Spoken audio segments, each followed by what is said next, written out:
Ben, you talk about health this time of year. Aside from you, Le'Veon and Antonio, how about the line, having them in full capacity for a playoff run? Huge.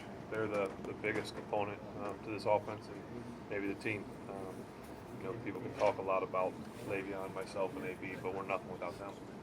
And this is a defense that gives up some yards, but they're very good in the red zone, and they turn people over. How big will the execution in the red zone be this one? Probably two of the biggest components of any game for us offensively, turnovers and red zone. So we know that this is an awesome challenge. They're a very, very good defense and a hostile environment. So we've got to really put some work in. And where do those turnovers come from? Is it just Everywhere. Forcing turnovers, intercepting balls, just making plays, whatever it may be. With the big gains that you guys got in the last game, how do you expect them? Can you take anything from the first game, 5 touchdown passes, or is No. that something you put behind you? Yeah, you got to throw that out because it's the playoffs. It's everybody wants to win this game, so there's no real revenge factor. It's just it's the playoffs. Everyone wants to go get it done, and we'll look at that tape, but that was early in the season, and we've got to focus on this time around. With the chunk plays they did get last time, how do you expect them to combat that this time around? I don't know. That was last time. It was a long time ago we played each other. We're both different teams now, and this is the playoffs. Ben, you have games. You've been through this so many times and had so many different kinds of injuries or perceptions of injuries. I mean, throughout your career, do you even think about pain threshold anymore? Nope. Ben, when you have games like you did against Kansas City with 300 yards, 5 touchdowns, those are hard to come by in the playoffs, and usually they're when you're trailing. You with games like that, are there statistics you put more value in the playoffs, whether it's completion percentage or Winning. I'll stop you. That's all that matters. I don't. Last week, for instance, wasn't great statistic-wise, but we won the game. That's all that matters. I mean, do you put more stock into say something like completions per attempt or? No, just winning. That's all that matters. That's all that matters to me. Ben, do you remember the offseason? Le'Veon was coming off a knee injury, which for running back can be. Did you have any trepidation? Was there a point where you saw him work out and you're like, oh, he's fine, he's what he was? Or did First time I saw him work out. First time he came back. He's having youth on his side helps too. But he's in phenomenal shape and a guy that works so hard. Just a tremendous worker. So we knew right away that he was going to be fine. Ben, you mentioned the tempo can combat the cadence on the road in a place like Arrowhead. What examples do you have of how that can help you guys? Well, typically when you go to a no-huddle style offense and you're up-tempo, it's hard for a crowd to stay yelling the whole time if you can get first downs and go. And defense is hard to substitute, hard to call in your blitz package and things like that. So that's what we've seen in the past, just typically when you run the no-huddle up-tempo style offense. You said winning, Ben. What's the key for a quarterback to win the playoffs? Well, like we just talked about, turnovers and red zone offense, I think, are key for a quarterback or an offense. what is Kent? There were a few times against the Dolphins you caught them in big base and you had 3 or 4 passing options. Did the Chiefs play that any differently? Kind of a weird question. It's the Chiefs are a very good defense. We'll leave it at that. Very, very good defense. What does it do? They do well with their pass rush. Well, they get real wide. They're two having Houston back will probably help. Tamba and the other guys, Poe pushing up the middle, and then guys getting that real wide 9 and speed rush and creating an edge, making you step up into a push up the middle. So just being able to get off the ball on the snap is really big for them as well. That said, how good is Marcus Gilbert playing these days? Awesome.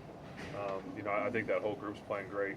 Him being healthy, that whole group up front being healthy is key for us. Like I said, they're the driving force of this team, and I think that he's played against guys that have speed rushed him, guys that have bull rushed him, and I don't know that he gets the credit that he deserves. Ben, So much the right tackle's not being as needed as left tackle. They're just as important. Everyone talks about the blind side not being able to see it, but you're not really watching a rush anyway, whether it's behind you or in front of you. So having that faith and belief that he's going to block his guy, because he faces some really good ends as well. They don't just put their best end at coming off my left side anymore. There's some good ends out there. Is this the best secondary you faced all year, Ben? Potentially, very, very good. Ball hawk guys, Barry, obviously, Peters making interceptions. Intercept seems like a pass every other day. So it's pretty special what their secondary can do, and that's why I say, as a full complement of defense, the rush that they have and their secondary, they can kind of do a little bit of everything. How is Allen proving that? Five of your teammates last week said that you were absolutely in the zone during the week, and then you opened the game 10 for 10, 11 for 11. Is there a correlation? I mean, did you really feel going into that game, I've got it? Well, you got to focus. You know, it's the playoffs. You got to dial in, wire in, and that's what we talk about, how important the playoffs are in every practice, every rep you can take. So if I can be a leader in that way, going to practice and focusing in practice a little more than usual, whatever it may be, just so younger guys see that, because some guys have never been in the situation before, and I've been in a lot of them. You said that to us last week too, that there's no room for mistakes anymore. But yesterday you mentioned the young receiver making a mistake. Is that something that just happens because you got a big lead? Is that something that? Well, I worries think you the this big week? lead kind of masks some of the mistakes. Obviously, turning the ball over on my part, can't do it. It doesn't hurt you as much when you've got a big lead like that.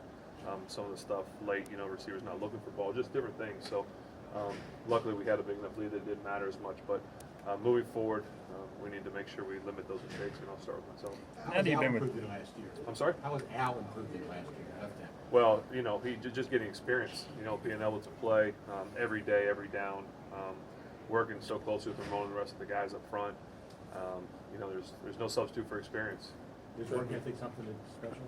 Always. That whole group up front, they all work incredibly hard together. They push each other and motivate each other. Ben, with their pass rush, how critical is your mobility? Not necessarily to run up the field, but just to slide in the pocket.